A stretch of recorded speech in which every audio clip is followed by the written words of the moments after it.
Start over. JD Nija, Word of Truth. Slovakia. Los Chica State Beach. Tower 24. Rain last night. Our swell came up finally.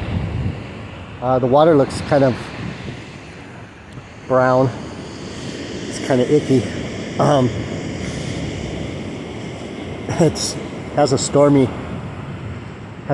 style to it. It's glassy, but the storm must be really close. Well, practically right on top of us. It moved a lot quicker than they thought. Anyhow, it was nice. I woke up to some rain. The ground is wet. When we get these southern storms, look at the clouds. We get the most trippy cloud patterns in California sometimes.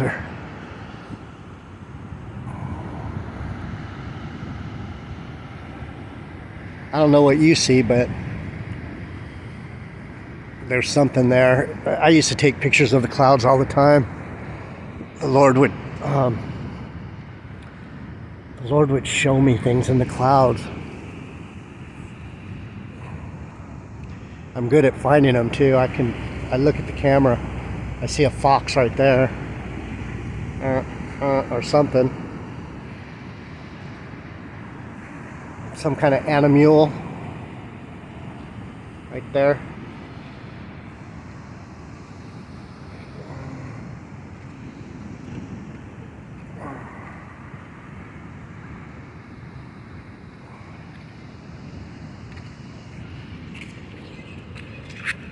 Morning. Still recording, 2 minutes. I have my board just in case.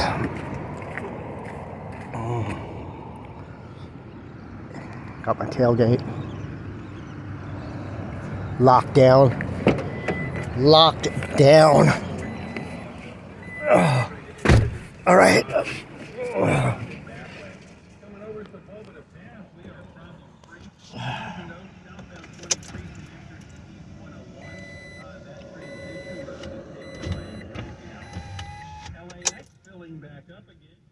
Good morning.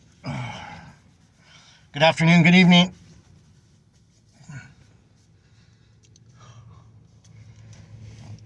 You can tell when I slept hard.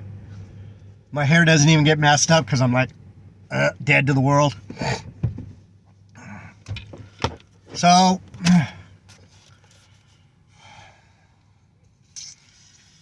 what are we gonna study today?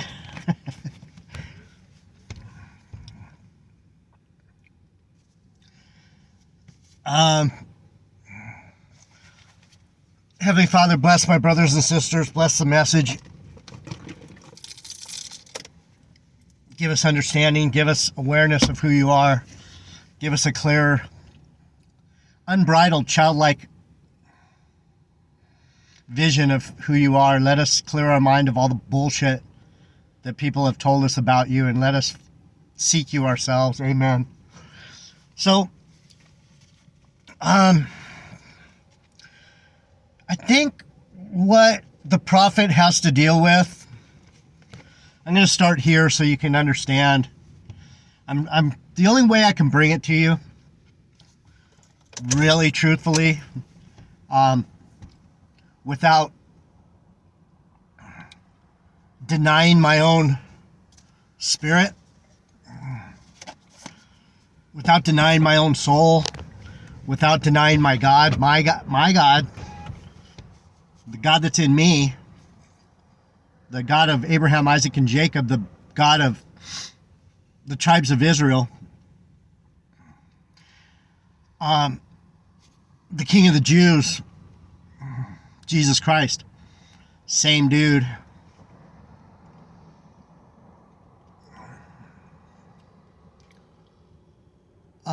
Is to be honest with myself and stay in my lane. This is my lane. So if you're on this channel,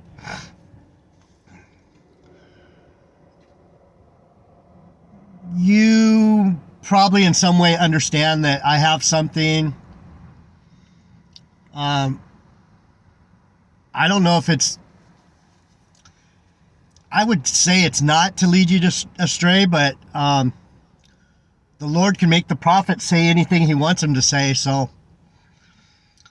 when you come to this channel and you listen to me, I would say not only investigate what I'm saying in the Bible for yourself, and it's not easy because you have to look at it from a certain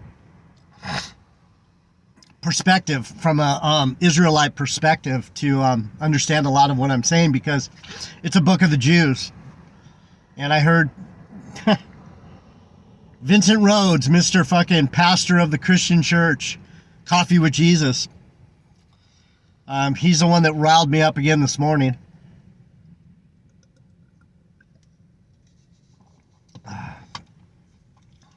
Scoffing at anything different than his vision of rapture and the second coming of God and the second coming of Jesus, things like that. What's it going to look like? Oh, he's going to come down in the clouds and scoop us up like a bunch of fish in a net. We're all going to get out of here. We're going to all go live in the clouds and dance around with the angels up on the clouds, and we're all going to get our wings. And I suggest to you that that's a bunch of fucking bullshit. And so he was scoffing at me because I've told him before, dude, your interpretation is mixed up with vain imagination. So the world's taught us to be stupid. For one, we think we're on a spinning wet ball rocket. We think this place has been here for millions of years. We think that there was dinosaurs. We think everything came from a big bang, and everything that we see came out from nothing. The whole universe came out of a little singularity, that there was nothing, and boom, here it is. Yeah. Shit like that. Gravity. Anyway, I'm going to try not to get upset. It's the hardest part about teaching truth is that people don't want to stand up for the truth. They want to be accepted by everyone. They care so much about what Joe, Jim, Jerry, and Jackass Jimbo think that they would never want to say, you know what, Jackass Jimbo, you got your head up your ass. Sorry, bro, but you do. You're fucking brainwashed. You're zombieized. You've been duped. So Vincent Rhodes was in his fucking Okie accent, his ugly Okie accent. Good morning. There's my... Wow, they're moving today. She's so cute. Yeah, anyway. Sorry for yelling. Had a great day yesterday. Ran into a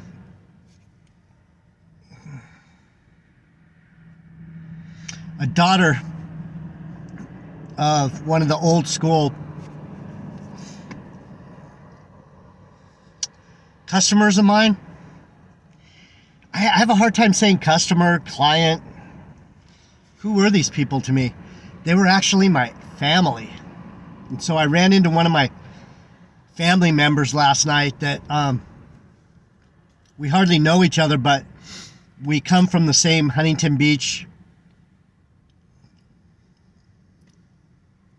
old school. You know, I've been here for over 40 years. This is the daughter of one of my customers, and we talked about some of the things that went on with these families, the Zenders, the Bovies. She was a Bovie. She was a daughter of Chris Bovie, or granddaughter, probably granddaughter. So these people have died. Mr. Zender has died. Mrs. Zender has died. Her grandpa, Chris Bovie, has died. And we were talking about the guy that caused me a lot of trouble, Jerry and John. I talk about them sometimes. They along with Melanie and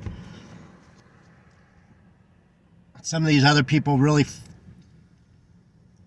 treated me like a piece of fuck. And so it was good to hear her speak truth on these jackasses that fucked with me, and how wonderful the older generation was, the Mr. and Mrs. Zenders, the Mr. and Mrs. Bovies. And there was one other guy, Tom, I forget his last name. It was a triumvirate. It was 3 dudes that built a lot of the downtown area where I used to mow. Downtown lawn service. Downtown lawn service. White gardener in California. Kind of rare. Not so much anymore, but yeah, I guess it is. There's not very many white guys that want to work, especially as we go forward. We're going to see hardly any white gardeners probably. But anyhow, that was fun. I sat with her and then sat with some other people. My bartender down there, Snow. Just wonderful. Sat there and had some beers and bullshitted, listened to some music. So I'm recovering from my narcissistic abuse, and so sometimes I like to keep you guys informed on that, because if any of you are going through that shit where you're like, fuck, I don't even know how to act anymore. Who am I?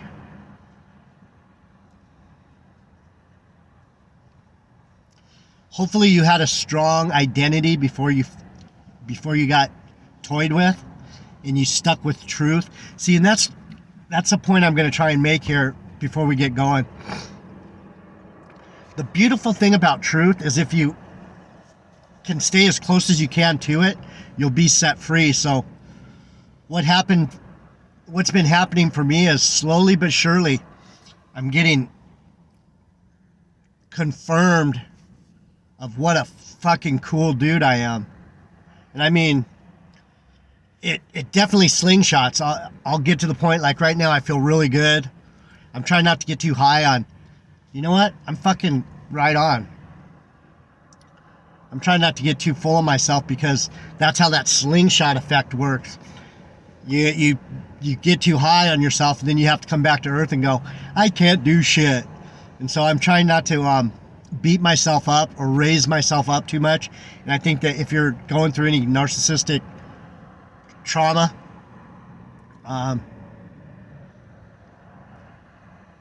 I don't want to say go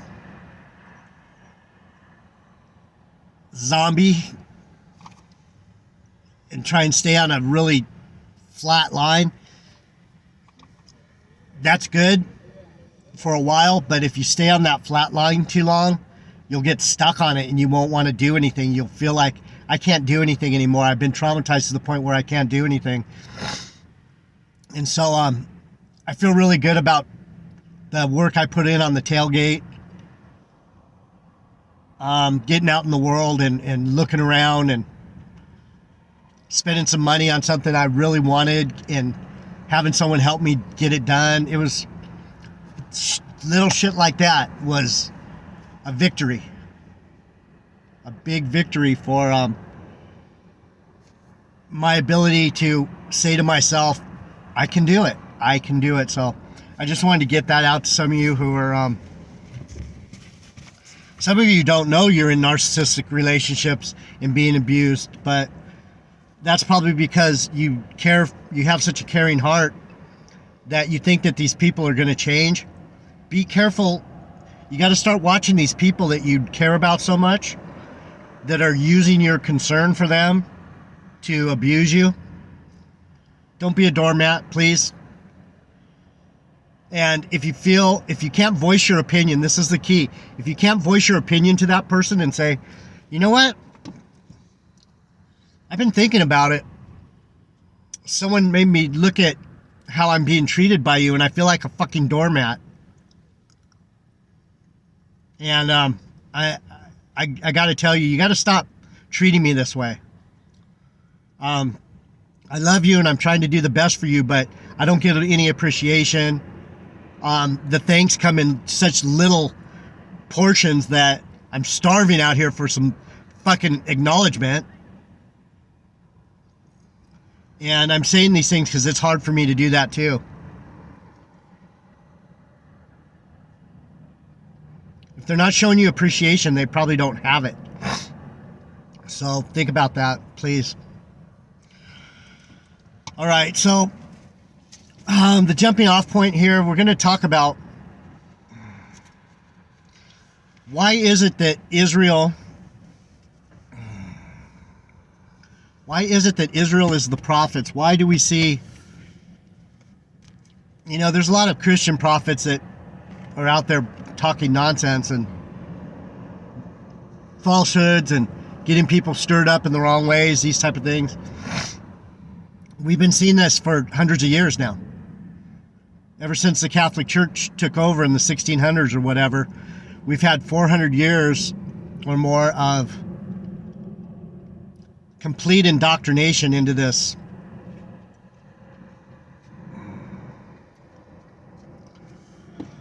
God light, diet Jesus.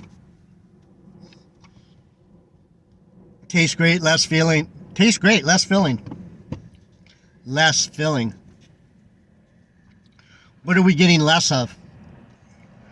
We're getting less of the truth. We're getting less of the depth of the Spirit.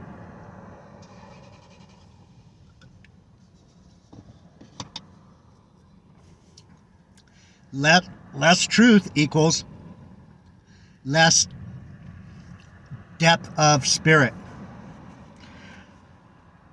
How your spirit expands and is enlightened, or your vibration is raised, all these things, all these cliches that we use to explain something that can't be explained. And that is, I can't give you what I have. All I can do is point you in the direction so that you find it for yourself. And that's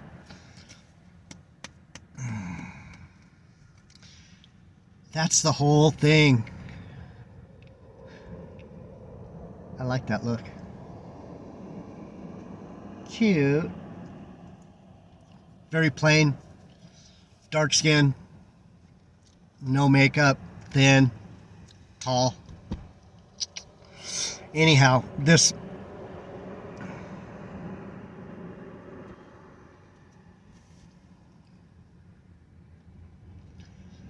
deeper spirit, Jesus talked about it over and over again. Hi. Sometimes people just look at me, they don't know what to think. What's that guy doing? He's got beads on, he's talking to himself. Jesus, every time Jesus talked to people,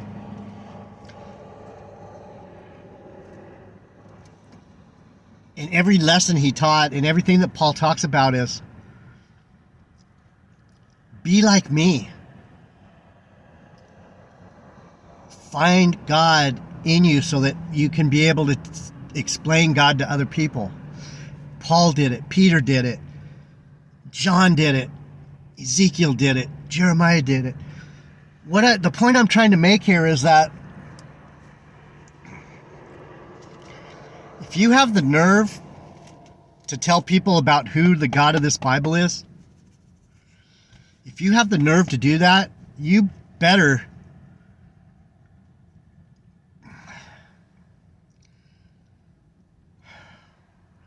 be careful.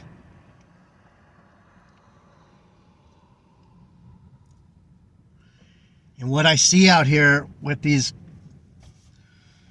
YouTube pastors, Black Hebrew Israelites, I mean, I see it in the church. I see it a lot, and I think the pastors in the church are a lot more careful, because that's the one thing about the churchy. The churchy keeps the pastor in line. The churchy makes the pastor keep his integrity most of the time. You can have a whole congregation falling for some charismatic, false prophet pastor very easily. It happens. We see it all the time. The Joel Osteens, the Creflo Dollars, the TD Snakes, These guys, they're still kept in a certain line, though. They you know what you're going to get for the most part. They preach their system.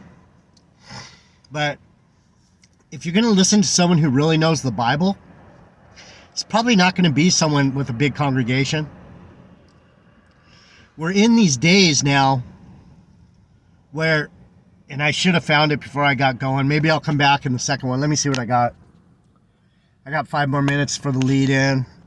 I'm probably just going to do 3 or 4 today. I don't care anymore. I want to make sure that I get this stuff off my chest, and I want to learn some things for myself. So when it comes down to it, I love the Bible. I love to teach the Bible. And I love watching women walk by that are in shape and alone. Hey. So I'll come back. We'll talk about Ezekiel. In Ezekiel, where the dry bones. Lord, you know these dry bones can get up and live again. You know that. And what's the representation of? It's a representation of the asleep Israel, the dead bones, the ones that have no spirit in them, are getting filled with the Spirit again. We're coming back together. We're becoming whole. How are we doing that? The New Jerusalem is coming down. And so people think it's like a movie. Oh man, look, here comes the New Jerusalem. Everyone's going to see it coming down. You think so? You really think so?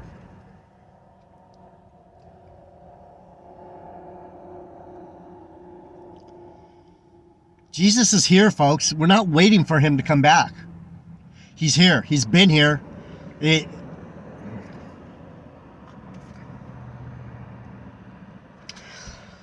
I'll just say it as close as I can, with possibly making a mistake somewhere in there. But the truth is standing over that mistake. The first and second death,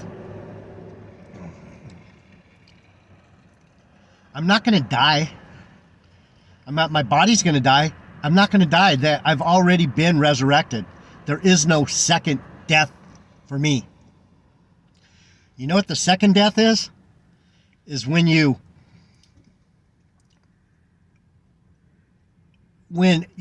should have got that deeper truth. You should have had it by now. You're not going to get raptured. You have no rapture. You don't know God. You are left. Why are you left behind? Why are you left behind? You're left behind because you didn't get in the boat when you should have got in the boat. So if you die, if he gave you enough of your regenerations and you've been here long enough to have figured it out, and I think what we're seeing now is a very critical time for a lot of spirits.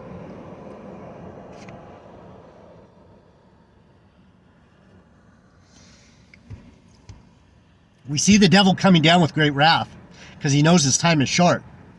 So what's he trying to do? I'll come back. We'll talk about it. This is truth, people. I'm trying to get you to think differently, because listening to the way these people explain it is going to get you caught in a time loop. You got to break away from time. You can't think of it. I can't wait to see that New Jerusalem coming down from the sky. It's here, people. It's in me already. Get it quick. JD Nija. Word of truth. The harpazo. Let me go into this before we go I have a minute left. The harpazo, that snatching up, is when you accept Jesus, when you actually have the indwelling of the Holy Spirit and you're ready to say, I don't believe, that don't sound right. What's he fucking talking about? When a lot of what you hear starts sounding stupid, ridiculous, something's wrong, You are standing up anew. You are alive. The flesh and the spirit are binding together. Clay and iron are binding for a minute. But in the end, he's going to crack it. And you better hope that there's some iron left there and you're not just all clay. The body's going to go, but the iron's going to stay. JD Nigel, Word of Truth. I hope you enjoyed the message. I hope you got something out of it. I love you. I'll be back. We'll talk a little bit more about God every lesson. I'm out.